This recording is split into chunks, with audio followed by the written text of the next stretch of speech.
Good morning, everyone. It's February 23rd, 9 a.m. Welcome to the Polk County Board of Commissioners. All commissioners are present. Extra announcements are on the back table for those that are here. So, we didn't do the Pledge of Allegiance this week. I know it's not on the agenda, but would you guys mind indulging in it? I never mind.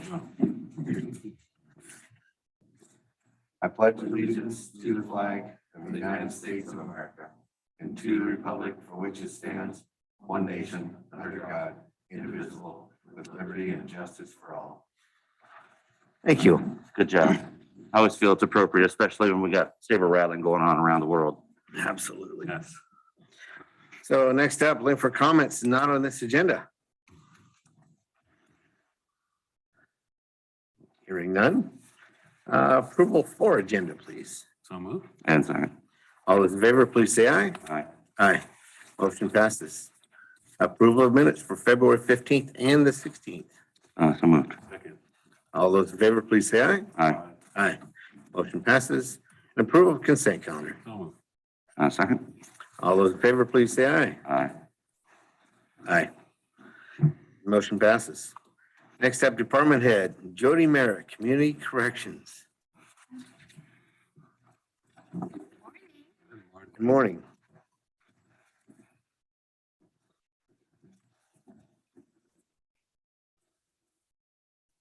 Yes. Actually going to do that. I hope you don't mind. You were permitted to not wear it while you were presenting. Thank you. All right. So I just have a long little handout for y'all. I will email it to you as you had requested. And I'm going to actually just run through some information just so you have it. I'm going to start with the easy departments and then get into the more difficult one at the end. So I'm going to start with our juvenile department. Currently, we are fully staffed at 5.5 FTE, 4 juvenile probation officers, 1 supervisor, and a half-time clerical. We actually just recently hired 2 probation officers because one of which HR decided to steal. And then the other one went on to another opportunity over in Santiam Health Services. So, and our half-time clerical just retired. So we did backfill her. We actually split our full-time clerical with adults. She's half-time adult, half-time juvenile to kind of give her a different scenery. So that seemed to have worked out pretty well, especially considering we had already cross-trained her, not knowing retirement was coming. So it worked out wonderful. So our juvenile department does just basic juvenile probation supervision. We also have our sanction court. I've included some actual numbers for you in reference to referrals, and I did give you the graph as a visual. I am quite a visual person, so I was hoping that this would help you guys and see where we're at.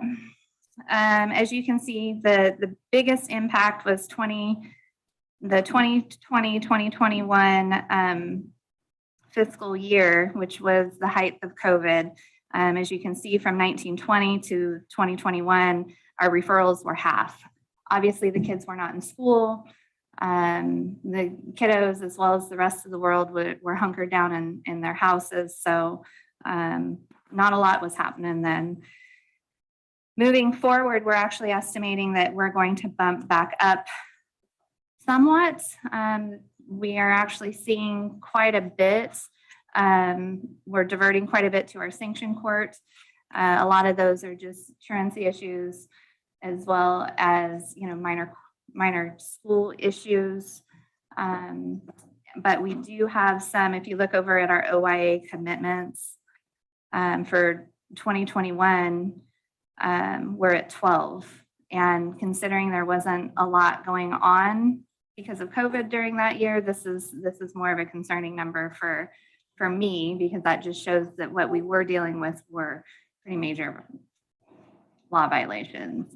And so these kiddos were to a level that commitment to the Oregon Youth Authority was appropriate instead of keeping them on county probation. So unfortunately, kiddos staying home gives them more opportunity to be mischievous, which is exactly where we're at with some of those. So Jody, what does the FAA informal What is that one? Formal accountability agreement is an FAA. So that is just an agreement we do with the kiddo and parent that's identifying certain things as far as like curfew and no law violations, attend school, check in with us. And if everything goes well, then we'll discharge that. That is not something that we put through the court. So it doesn't actually show a court adjudication. And then the informal is just one step above that. That is more of now you're coming in and chat with me. And we have all these other, it's just building on each other. Again, not going to court to adjudication.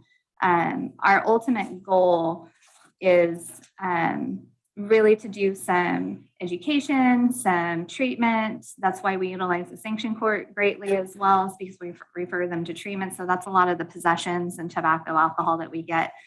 And it's really, we don't want the juveniles inserting themselves into the criminal justice system. So if we can provide them with resources and services early on and more of a prevention piece, it's that hope that they won't commit more crimes and get to the point where we're putting them through court and there's an actual adjudication.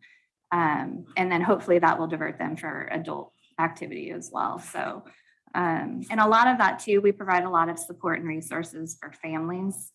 And we work very closely with behavioral health on that as well. So, so that's what those are. Those are more the diversion methods. Thank you. So the challenges that we're facing with juvenile is, we're having some issues with timeliness of court orders and warrants. I know I've chatted with a couple of you about some of the warrant issues that we've had. Occasionally we're receiving police reports that are identifying referred to juvenile department for charging. Well, we don't have the authority to charge the kiddos with a crime. That is actual law enforcement's responsibility. And so we're working with those local PDs on how to make sure that they're actually charging if they want us to actually intervene. We have a lot of obviously COVID related issues. We did very well during COVID as far as maintaining contact with our kiddos. Obviously, they are the technology world time. And so it was harder for us to get up to speed with the video chatting than it was for the kiddos. So, but the kiddos were actually really good about staying in contact with us. And we did really well during that time of those folks that we were supervising where COVID was an impact for us, seeing them in person. We did go right back out. We were talking to the kiddos and their families on their porches. Obviously, we couldn't go see them in schools because schools weren't open, but we tried to maintain our contacts as best as possible during that time. I'm gonna break the chair. Okay, that would really hurt. Okay, so another impact that we faced with juvenile was Senate Bill 817 last session. The elimination of juvenile fines and fees. It became effective in September. We actually pulled the plug on that in August. And so those fees were primarily our one-time detention fee. So if they went to detention, there was a one-time fee that they were charged. They had a one-time supervision fee. It wasn't monthly, it was just one time. And then a UA fee, if it was a positive UA, then they were charged for that. So really our impact on that was we only budgeted $3,500 for our charges for service for those fees. So it wasn't that big of an impact at that point. What we are facing moving forward, we did have some issues accessing detention, just like that's an issue across the board for everybody for jail detention because of COVID.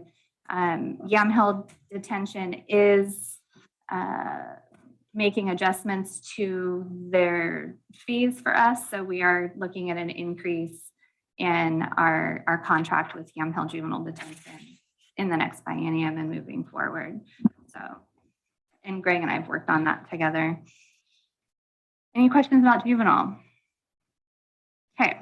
So Throw out a quick kudos Yes. to Tim and Tanner for the sanction court. I was able to attend my first one and I'm going to attend tonight. And it's a fantastic program. nice. Very That is good to hear.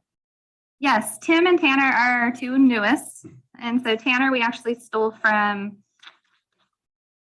I can't even remember what county, but we stole him from another county. And Tim is actually Brent, which one? Jefferson, thank you. I was going to Shoots for some reason, but you're right, it's Jefferson. Yeah. So we stole him from Jefferson County. And so he's been with us for under a year, and Tim actually just started maybe a month or two ago. And they're both doing wonderful. So definitely fitting in really well with the team, and they're doing really well with our kiddos as well as with our panel. So that's great to hear. I'll let them know that. Let me ask you a question, not to correct any words that you're using, Mhm. but you used stole 3 times. We attracted those people. Yeah. Okay. Yes, We we did. attracted those people. We I'd be did. curious about what it was that our program and policy, not to get off in the weeds here, but how is it we're attracting people from other agencies and other counties? So our juvenile department has been very solid. There has really been little turnover until just recently. I know that Wendy left. She had been with juvenile department for 15, 16 years. And then Kim had left. She had been with us for 23 years. Rich has been with us forever. I don't even want to put a time on that. That's not fair to him. And then Jaime and Stacy. Yeah, they're long-term employees. And that group is so tight-knit, supportive, understanding. It is truly a team that we actually would want to mirror other teams after. And what I've found with them is that they know their job. They have great relationships. They reach out, they communicate. There is a lot of team building that happens with other agencies. There's just more structure around the juvenile piece that I see in comparison to the adults, especially with our stakeholders and our partners. The ultimate goal is our youth in that aspect. And they really have a great relationship and what's the word? Reputation throughout the state. Rich does. He's one of our trainers through the Oregon Juvenile Directors Association. And so he is well connected and he knows his stuff. So I don't claim to know even half of what he does because he definitely knows it inside and out. And he is a resource to anybody who reaches out to him in the county. In addition, he is also he does an adjunct professor through Western, and so he is able to recruit and identify what our program does. We bring in interns when there's not COVID. We have brought in interns and he has a very robust intern program. So he has a great reputation. So Polk County Juvenile has a great reputation here in the county as well as throughout the state. So I believe that is the answer. Good job. So. And I just want to make certain that give you the opportunity to put on the record because there's a distinction when you're attracting people and you should be able to, as a department, as a group, sing your own praises for what you do to attract other folks to come here. And that is a huge element of attracting folks into your workplace these days. It isn't always about money. And so I thought it was appropriate at this point to just ask you to fix those words. So no apology necessary. We all do it.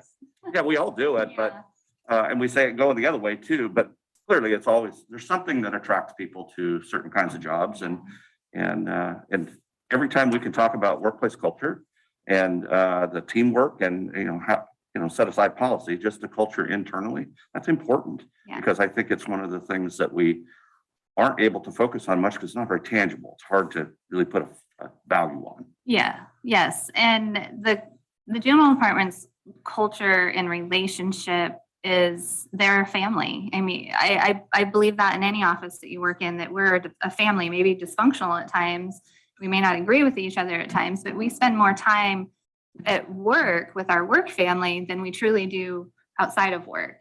And so if we can foster a relationship where we are supportive of each other, we're understanding of each other's needs and desires and goals and work towards that, that's what this group does. They work very closely. They rely on each other. There's they jump up and help each other whenever it's needed, especially if there's vacations. Like, I got that. I'll cover that case for you. That's not an issue. Because we know how important it is to take the personal time. And there's no animosity. They just talk it out. That is a great group. I can't say any more about the juvenile staff. They're wonderful. I don't worry about them. And I know that if something comes up, they let me know. And I'm over asking questions and kind of digging around in their business, and they don't get offended by that, or my questions, because I have tons of questions. And sometimes that, puts hackles up when somebody's asking you, and it's just, I truly just don't know. I want to know your opinion on it. So they're a wonderful group. How many slots do you have standing open in that department? 10. Fully staffed. And it's the same then when we had the retirement for our halftime clerical. When Tess retired, we had Sam, who is our full-time on the adult side. I had already cross-trained her because she had identified that she wanted to learn more about juvenile, maybe being a juvenile probation officer is something that she'd like to do later on when she gets some experience. And so I'm big on cross-training for vacations, retirements, other opportunities that people move on. And so we had already cross-trained her. She was already working very closely with Tess. And then when Tess decided that she was going off into the land of retirement, bless her, that it was a equal conversation of, would you be okay if Sam continued to be your clerical halftime, or are you wanting a brand new one? No, we want Sam. She's wonderful. And so she does a great job. She fit in great. And it was a smooth transition. And with the juvenile aspect of our system, it's just completely different from the adult, and it's a different language. It's a different process. It's night and day in comparison to old adults. So I try and provide those opportunities for folks if that's something that they're interested in. I have no issue providing training because it's beneficial for us and it's beneficial for them. So anyways, but okay. Anything else in general? No? Okay. So community service. Currently we have 3 staff. We have 2 work crew leaders and we have a community service supervisor. We do have a vacant position and we're struggling with recruitment on that. The applications we get they don't understand what we do. And so once they realize what we do, they're like, yeah, no, thank you. They just don't meet minimum qualifications. So, which is not a lot. So I've listed out a lot of the items that we do through community service. Obviously, we have contracts with ODOT, BLM. We do dump stoppers. We do weeds, tire disposal. We do manage the county parks in partnership with Matt. We do a variety of event setup, tear down. We help with local jurisdictions. We do have our wood program. We do have a contract with City of Independence. And then in addition to that, we do have the opportunity for clients, if they are unable to do community service, we have that buyout option if they're eligible in the court order. So during COVID, we have struggled with folks coming in and doing their community service. Community service was shut down for a short period of time, as everybody was. Once that shutdown happened, we just haven't received the clients back. In addition to that, we've seen a decrease, which again, I gave you a graph, a decrease in the amount of hours that have been ordered for community service. And as you can see, our buyout actually has gone up for 1920 and 2021, which is a benefit fiscally. However, our current year, we're facing a challenge there. So we have, through the adult, we have contracts for transitional housing with River of Life. And so a requirement for the housing of our folks is that they do 1 day of community service. That is their rent. So 1 day a week of community service. And so right now they're really our bread and butter. And they come on Saturdays, or sometimes they're sporadic throughout the week, but that's, at this point, there's 10 of them in there. Not all of them come to do community service. Either we send them to a nonprofit because they're not physically able or they're working. And so they buy out that option at that point. So, but our community service numbers have dwindled greatly. And so we're struggling not only to get that extra position, but we're struggling at this point to really meet our requirements of our contracts. And so a lot of the extra stuff, the event setup, tear down, a lot of that, just generous, yeah, I can help you. We're not doing that because we're focusing on our contracts. We're focusing on the parks. And we're still obviously doing cleanup from the ice storm and the flooding. There's a lot of damage done to the park. So we're still working on a lot of that. Obviously, like I said, the challenge is difficulty in recruiting. Because we're still down that one, we have not been providing work crew for our juveniles. Instead, they are being referred out to nonprofits. Previously, we had 1 day a week, usually Saturday, actually both weekdays on the weekends, that we would actually go pick kids up in different areas so that there wasn't a transportation issue. And then we would take them to a work site, and then we would either pick up litter or do landscaping type activities. Because we're down a position, we have been unable to do that. So the juvenile crews have been down for going on 2 years now. And at this point, I don't anticipate those coming back anytime soon. So the kiddos that have community service are able to get their community service done through local nonprofits, which is absolutely fine. They're engaging in their community, which is a good thing. And they're meeting that requirement. So once we're still on our radar for goals, but being realistic, I don't see that happening at least for another year, depending on workforce moving forward. So What is the cost of the buyout? So the buyout, they can buy out each hour. It's at $12 an hour. So, and previously we have had, that is quite a revenue builder for us. So last year we were at, I believe, 145,000 in buyout. The year before it was a little less because we actually just increased it from $10 an hour to $12.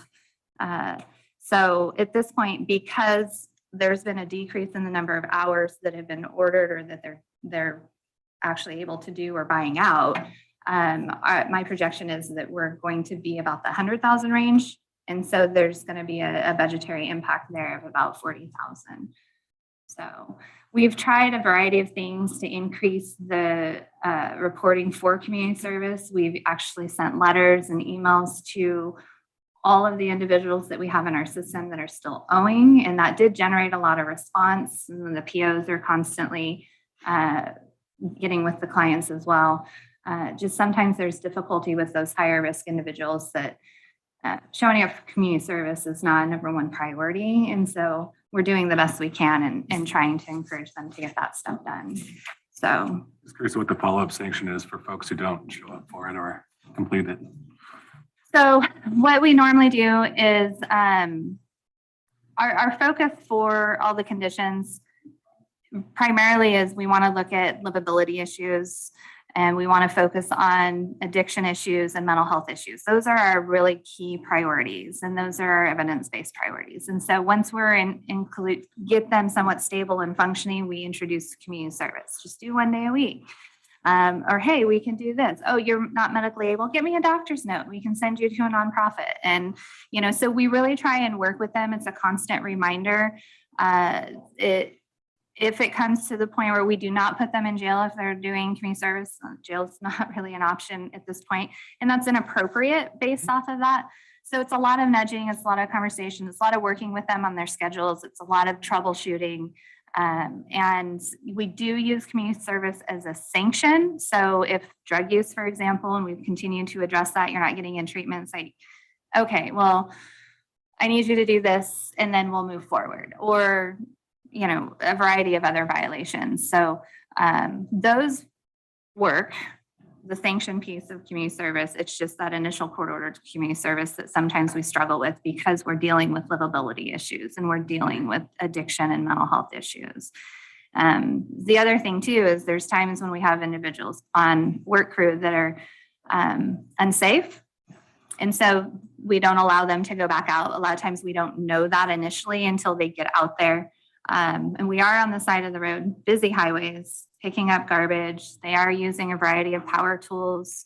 Obviously, we have our wood program, so chainsaws are usually done by us, but that's also a skill that we want to teach the clients so that they can actually move forward and obtain employment and say, yes, I know how to run a chainsaw. Yes, I know how to service a chainsaw or a lopper, weed eater, mower, whatever it is. So we use this program as a teaching tool in addition to meeting that requirement of the court order.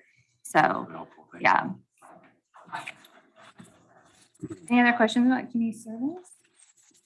Okay, so adult probation, this is our more difficult one at this point. Things are all over the place. We've had lots of conversations. Currently, we're staffed at 8 parole and probation officers. I have 1 PO supervisor, caseload specialist, office manager, and then again, that half-time clerical that we talked about previously.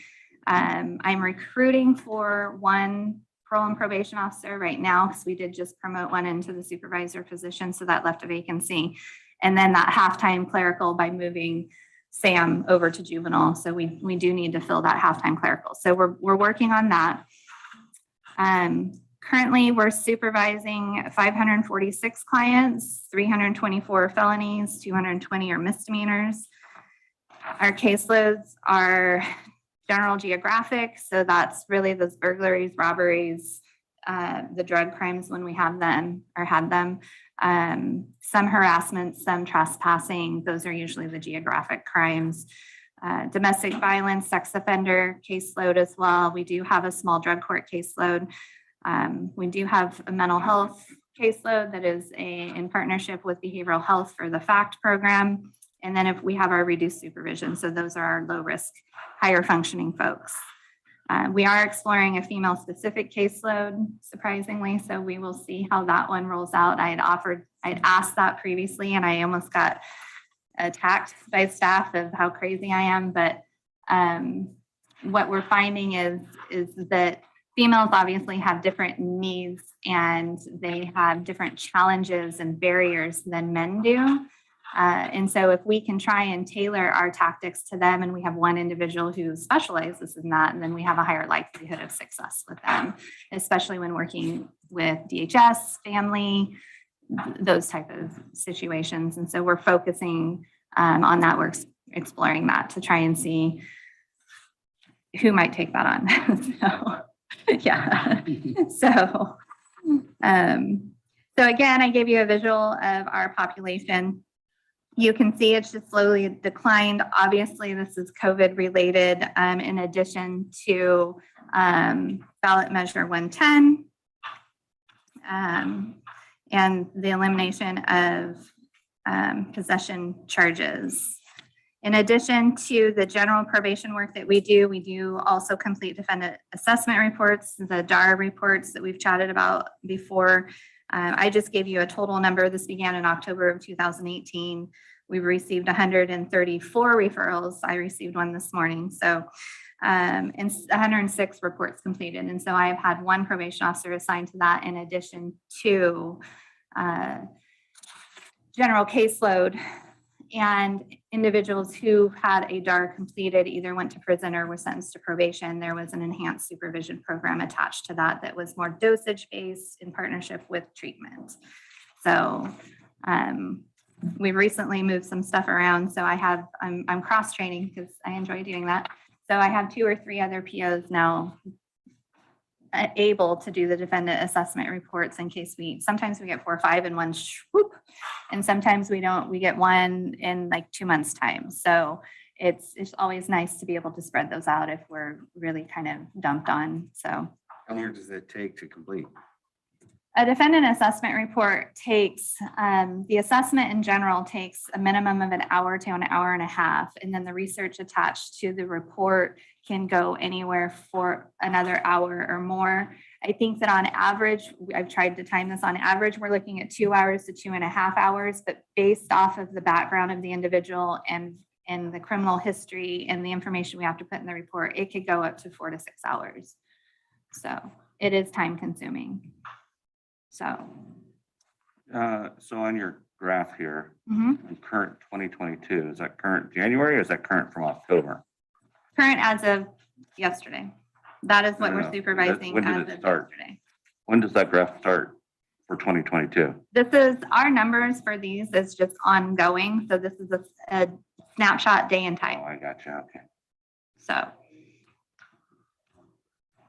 And I do have, I mean, we do track the number of orders that we've received monthly as far as felony and misdemeanor. And if you would like, I could very well graph those to show what's moving through. If that's something, that's more of what we're receiving new. But you also have them falling off in the back end.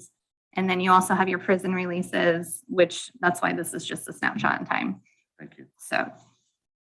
I have a quick question that probably would require a really long answer, but Okay. it looks like, just looking at the felony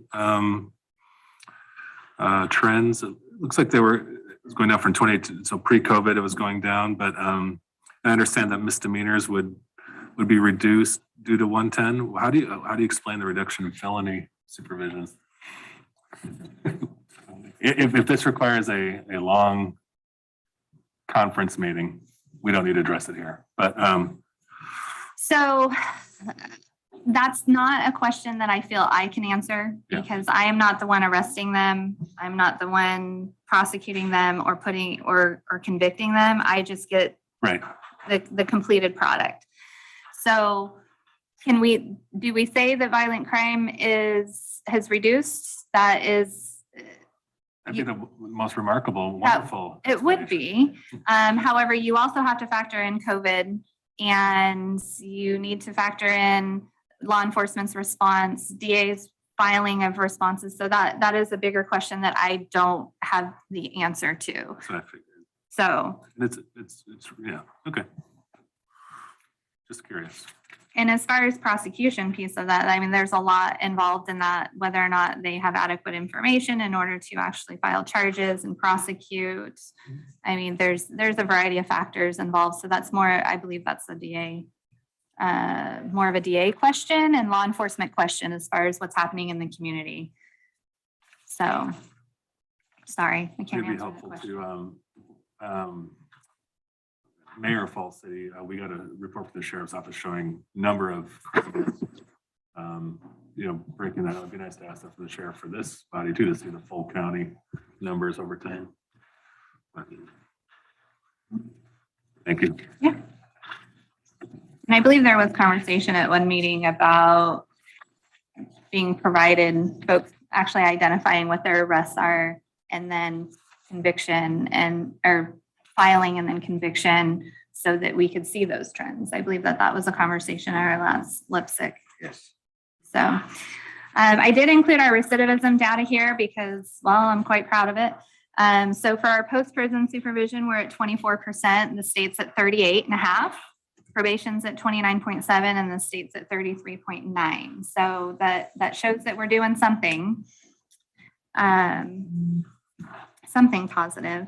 And I do also want to point out that our job has changed over the years from really enforcing the conditions of the court order, more of a gotcha, more of an adversarial role, to really working with these individuals to better their situations, improve their lives.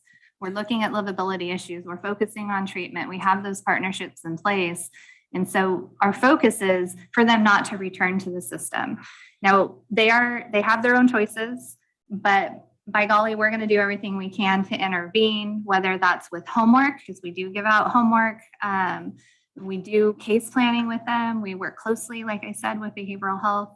And so we're really trying to connect the dots and be more of a team around these individuals instead of I'm the probation officer, do what I say. So there is that in there as well, but it's not the number one priority anymore. It is livability and its treatment. So This is a remarkable number, and I think we need to celebrate it. It's a system-wide. I am quite proud of it. System-wide. Yes. victory. Yeah. So, and to be honest, I don't look at it very often. But this is something that we are rated on as far as our state funding goes. When they come in and they basically audit us to assure that we're meeting the requirements that the state has put forward to give us the funding for those felony and funded cases. This is something that they look at, and this is something also that is being pushed statewide as far as our case planning and our assessments and having them done in a certain period of time. And really we're trying to focus on getting early intervention so we have more time to work with them. And then of course, giving them the incentives of, you've done great, you've done A, B, and C, let's look at reducing your reporting.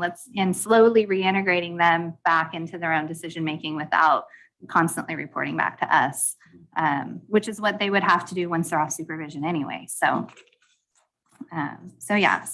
challenges, obviously, Measure 110, the elimination of our PCS cases, our possession cases, those have greatly reduced.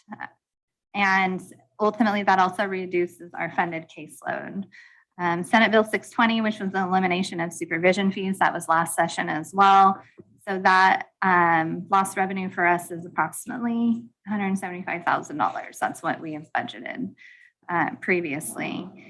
COVID was a huge impact. That was, again, a learning curve for us, as well as many of our clients who aren't as tech savvy as we had hoped. But we have gone to options of virtual reporting. We do talk to them more on telephone. We are in the community, still engaging them. We're satelliting to Grand Ron. We have satellited to Independence, Monmouth, and even West Salem. And so I'm really encouraging the POs to get out and meet them where they're at. If they can't get to us for a variety of transportation issues, daycare, whatever it may be, work, we can come to you. We can sit in the parking lot.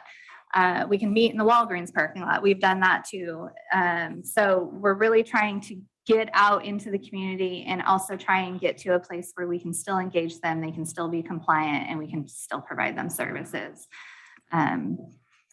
So I think this capacity increase due to COVID will be a lasting benefit. One of the positives that comes out of this. this is one of the positives that will come out of it, because it does give us an opportunity to get out of our rut. I don't want to say it's a rut, but our standard operating, and really kind of think outside the box and work more towards engaging them instead of do as I tell you to do, because sometimes life happens. I mean, I miss appointments, and I want to say I'm somewhat fine in making sure that I'm managing my calendar, but there's sometimes I forget things. So if I do, I know everybody else does. So, and if there's livability issues or mental health issues, drug addiction issues, they're going to forget. So we need to help them. So, and just by seeing us and us constantly referring them to treatment, or there's times when we have treatment with us, then we can immediately engage them. So COVID, obviously, like I said, we've had some issues around COVIDs, but there's benefits out of them as well. Warrants, we've had issues with that. I know that we've chatted about that, some not being issued, or multiple warrants being issued because they're citing and releasing, and then they're not reporting, they're not coming in. And so then we're issuing other warrants because we can't find them. There is the jail access that that I think everyone is facing. That's not unique to Polk County. We are working through that. The jail has worked very well with us. If we really need somebody in. So we just call, have a conversation, and it's a mutual understanding. There's only so much they can do, and we understand that. And then of course there's the reduction in cases being placed on supervision. Don't know what the reason is for that as well. I think that goes back to your felony question, Commissioner Gordon. But at this point, I put this example in here. Our current biennium funding, we are at 1.63% of the state allocation. Currently, we're at 1.48%. So we have dropped.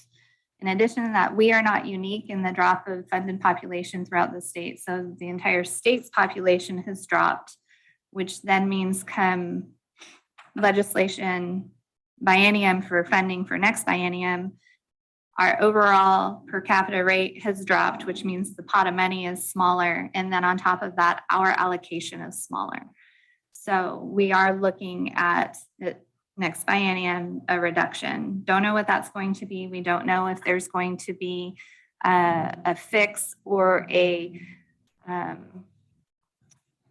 some grace being given because of COVID. We don't know. But that is something that's on my radar, and I know it's on Greg's radar as well as far as the funding piece. And so that is a challenge. This is currently how we're operating and the work that the state is asking us to do. We're doing very well with our caseload sizes in order to do our assessments within 60 days, which again, take an hour and a half to 2 hours. We don't do that all in one sitting. Some of the questions that we ask in those assessments can be somewhat traumatic for our clients.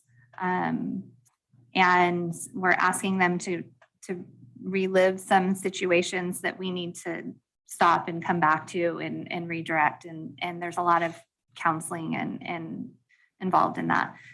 So that can take up to 2 meetings, sometimes 3, if there's mental health issues or substance issues, or if they don't show up. And then in addition to that, we're supposed to do a case plan, which is mutually with the client. Okay, what are your goals? What do you want to achieve? So this is what the assessment says. These are your challenges. What do you want to do? Where do you want to focus? And so that's really working with the client on that. We're supposed to do all of that in 60 days. So if we have challenges in receiving court orders, we have challenges in receiving the client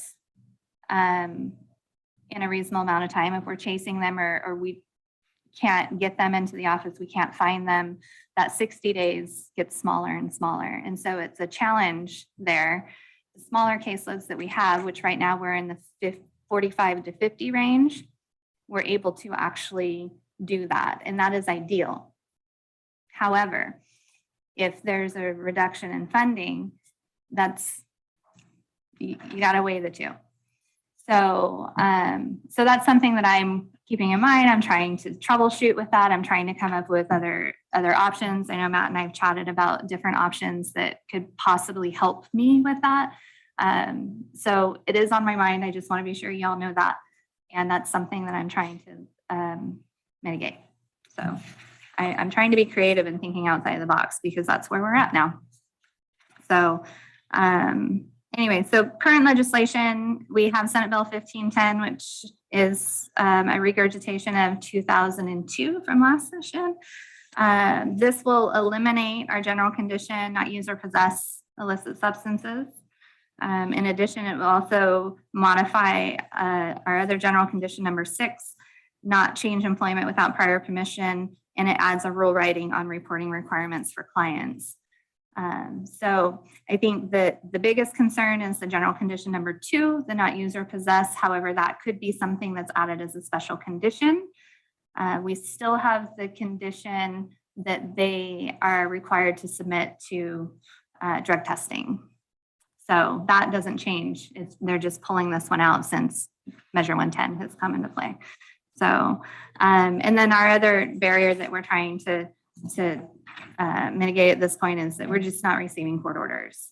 So we're trying to figure out what that is about. And so we've always faced some challenges in receiving them, but now we're just not receiving them. So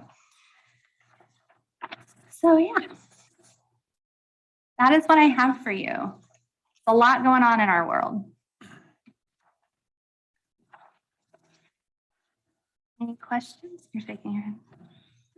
No, I just think to myself about how much your job has changed over the last decade.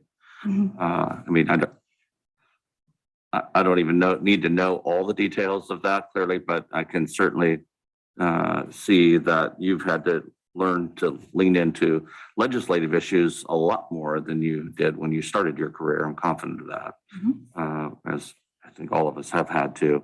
But it just becomes much more complex daily or yearly with each new piece of legislation that's trying to find ways to balance rights, I guess, being kind with those words.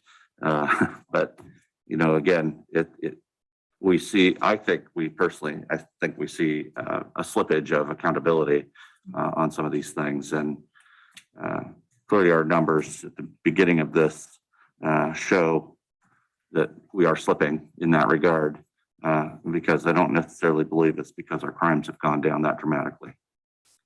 No, and to be frank, that is the feeling of our probation officers too, is that we do not have accountability measures available to us. And that is a COVID issue. That's also a state and legislative issue that they are continuing to, you know, basically chop away some of our tools that we have in our toolbox. Some of them are appropriate. I don't disagree with the changing of employment. I mean, you have employment. Tell me you've changed employment. There's nothing wrong with that. And I think that us encouraging our clients to have employment, I mean, that's what we need to do. So that one is not really an issue. And even the rule writing on this new legislation to give us other options of reporting, that adds in the virtual visit. It adds in the telephone visit. It adds in us going to see them. I don't think us stepping out of our box that we've been in is bad. But on the flip side, those accountability measures are something that we're struggling with. They're blatantly violating no contact orders, and there's no consequence to that. They're blatantly committing new crimes, and, you know, either they're not filed on or there's no consequence to that. And so that's a struggle for us, because previous practice we're not able to do, or we'll kick them back to whatever authority, and that there's no intervention at that point. And so it's very frustrating for us, because basically they're like, in your face, we don't have to do this, and we're trying to do our job. It's a struggle. It is a struggle. So, but I think that I'm trying to spin it more as clearly there's something we need to work on that is causing them to do this, or causing them to violate this no contact, or causing them to commit a new crime. What is that? Focus on that. And so we've seen some progress with that, especially with no contact violations, that we're really able to get down to the root of some of those. It's a small number, but we are able to get to the root of some of those and try and help them work through that. Either there's codependency issues or there's childcare issues that we are able to give them other options in order to support them in that. But it's a struggle, and it's extremely frustrating in our world right now. So. Additionally, I would add in here our current experience together, talking about legislation for funding of workforce training, and the really great points you made in a meeting we had last week with your peers and folks in community college and workforce about reentry programs and why we are so vastly different in Polk County than Marion County, which I think needs to be reiterated more often, because I haven't heard those words come out of you before. And not that you haven't thought them, and you've said them in other circles. I hadn't heard them from you. And it resonates with me that we are distinctly different than Marion County on a number of different ways. But I think it's important that we, and that's not in your report. And so I wanted to kind of tease out a little bit, just at least a statement regarding how do we help the workforce pipeline? How do we address the employer community about these folks that you supervise? Because there is an expectation across the state that we're putting all these people back to work, and it's clearly not true. And in fact, it was a little startling to hear the numbers out of Marion County and the successes or lack of success in the reentry program. They're doing fine, but I mean, it's not a knock it out of the park success story. And I think in Polk County, we have a lot less people that were engaging in a reentry program, unofficial reentry program, if you will. But it's just harder for us to do that, but I wanted to give you at least a moment to address how we're doing with regard to workforce and reentry. Yeah, so Marion County obviously is highly populated. They have a number of nonprofits available to them. The resources are very much in a highly populated small area. We are not that way. We don't have the vast majority or vast array of nonprofit individuals here. We rely greatly on Brent and the FCO department with the county, and he has basically taken on what Marion County has in at least 10 to 15 nonprofit agencies available to them in their community. And that's probably a small number. I'm just throwing it out there. But the challenges we face and the challenges our clients face is transportation. It's access to resources because we are extremely rural. A majority of our county does not have public transportation. And so we're challenged with individuals who live in Willamina, Grand Ronde, Sheridan, Falls City, or even some aspects of Monmouth and Independence in accessing services, resources, or even employment.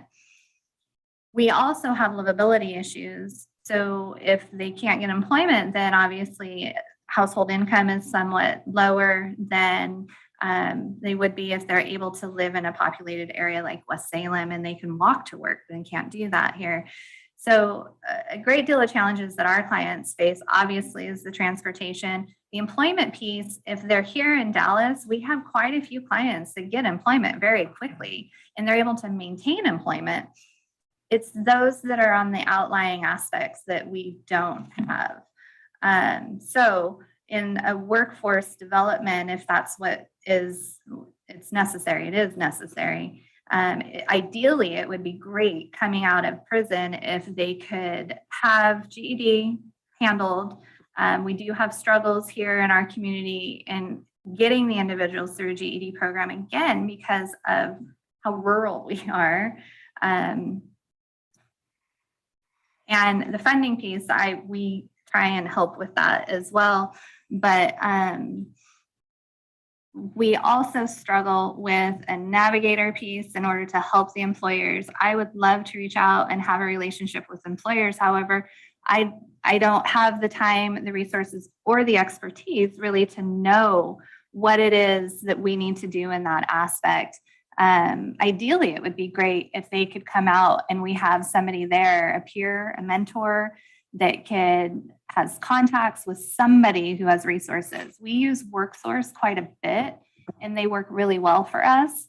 And that is really our success area in there.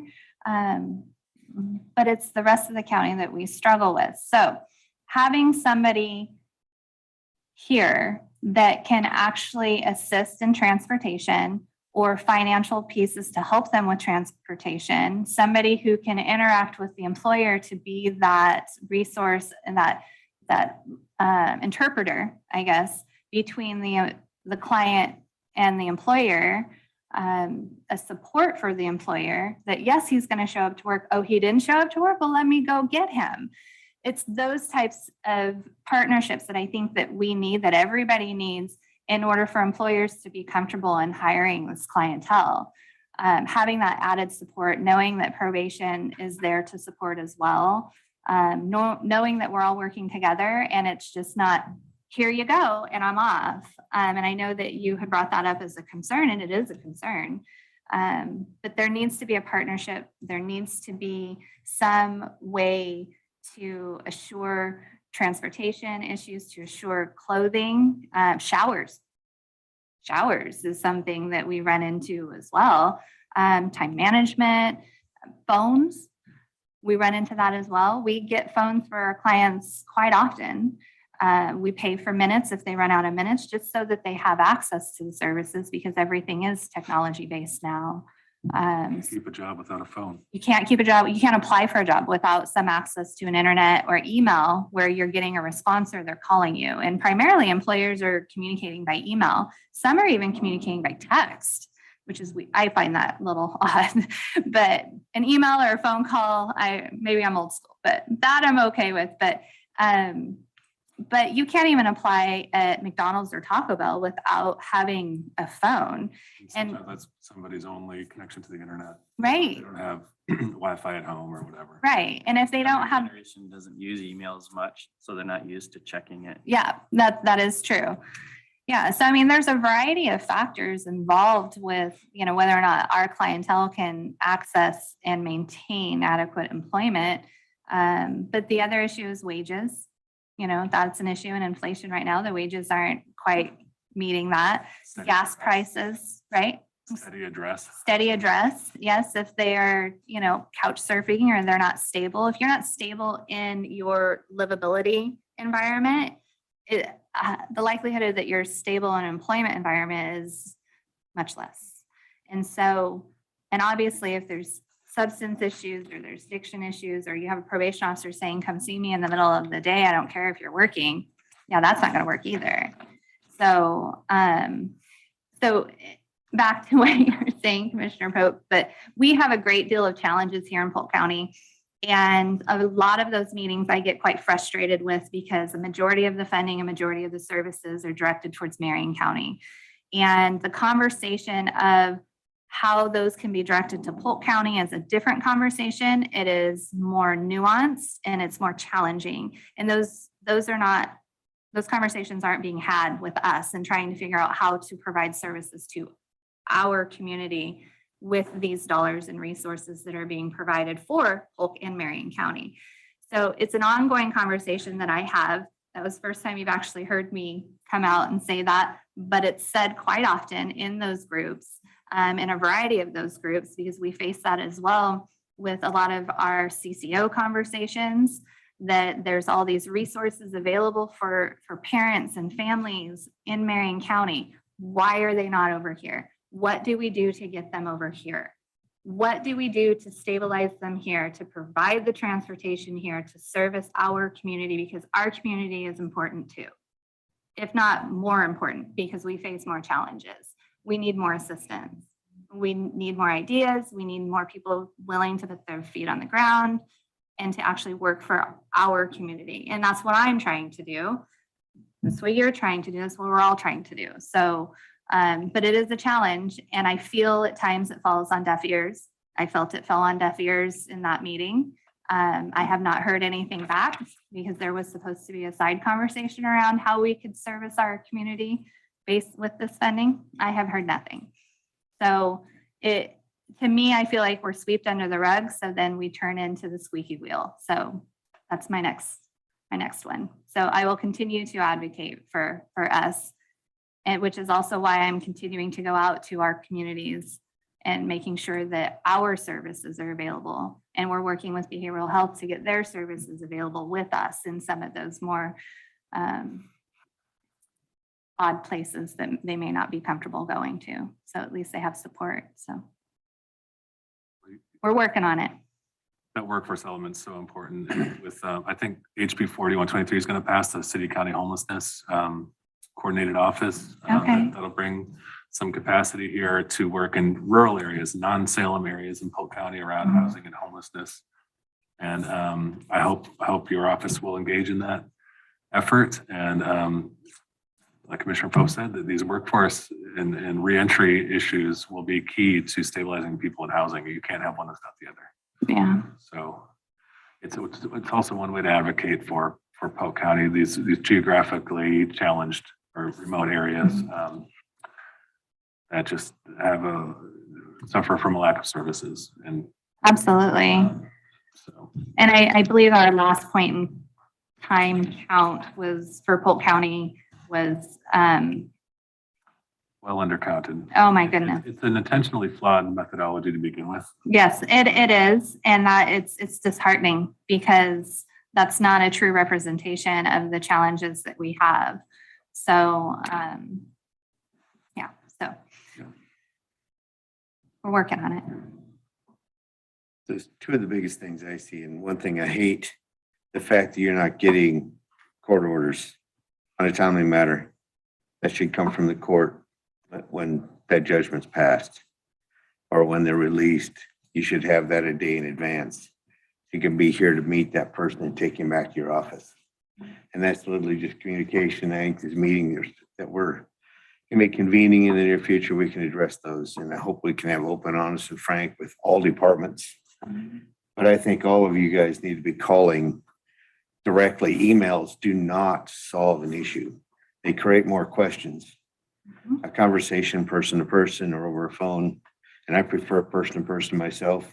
You can resolve so much more, so much quickly. And then you can send an email to follow up and both of you agree on what was said.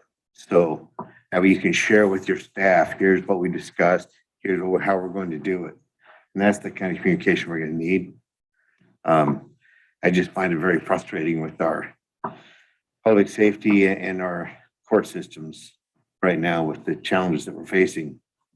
I never dreamed that something at this level could be have so many inept areas of it.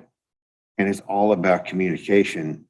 And I don't know what causes it, where it came from, or why it became so fractured, but I hope we can all be adults and get this fixed in the future for our neighborhoods. Next up, challenging with your funding is just, how can you even consider cutting when they've got $2.5 billion in capital money they're trying to spend in 30 days? And we have programs that are necessary for our communities to be safe and to address the issues that our livability. And for them just to cut them while they spend money on all this ridiculous stuff and giving to nonprofit groups with no accountability of how they're spending that money. I do not know how any of those congressmen over in our state capital can look at us in the eye and say, we're here for you. It's everything they do on a daily basis is completely against local government and in our communities and the people that live here. So, and I'll continue to talk to those and just ask them what's going on. Why can't we not fund the unfunded mandates are just getting completely out of line when they're giving money to everything under the sun. So, great presentation today. Thank you so much. There's a lot in that. And I know you're very busy and thanks for all your dedication, and please tell your staff. We appreciate what they're doing. Yes. Any questions? I will send this via email. If there's anything else that you had asked for that maybe I missed, just let me know and I will do what I can to put it together for you. Thanks. Okay. Thank you. Thank you. So do we have any need for executive session? Yes, sir, the board will now meet in executive session pursuant to ORS 192-660 sub 2D to conduct deliberations with persons designated by the governing body to carry on labor negotiations.